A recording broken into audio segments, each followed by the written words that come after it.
he ate a certain type of food. The women were dressed a certain way. The men were dressed a certain way. They had a culture they were trying to establish. They had a dress code. They had a military system, right? They had books. They had textbooks, schools, all of the laundromats, right? Malachi, the same thing. Noble Drew Ali, the same thing. Marcus Garvey had boats. These men had things that they were building that would constitute a nation, right?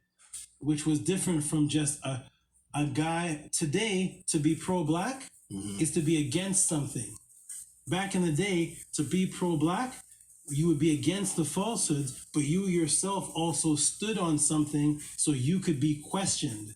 Because if you're just a skeptic, because they have this new thing now called the black atheist, which there was no such thing in ancient times as black atheists. But if you're just a skeptic and your doctrine is just, I'm an atheist, I'm going to tear down the Hebrew Israelites, I'm going to tear down the Christians, I'm going to attack Tahuti, I'm going to attack Jabari, I'm going to attack your doctrine is just based on an attacker.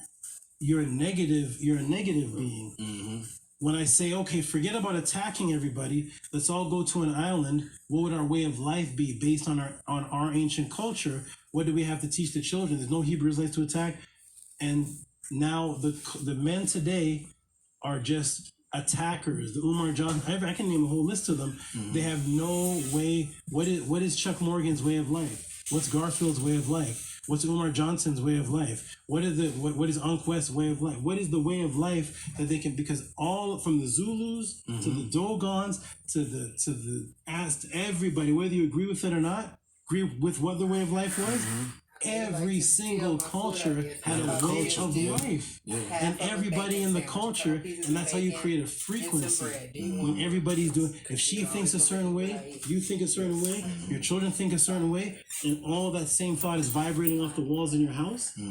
Now your thoughts can start to manifest because you're creating a thought frequency. And imagine you have 500,000 people thinking that frequency, and that's the Dogon, that's Kemet, that's all they. But now they also too, and you know, a lot of the people that you speak upon, you know what I'm saying, like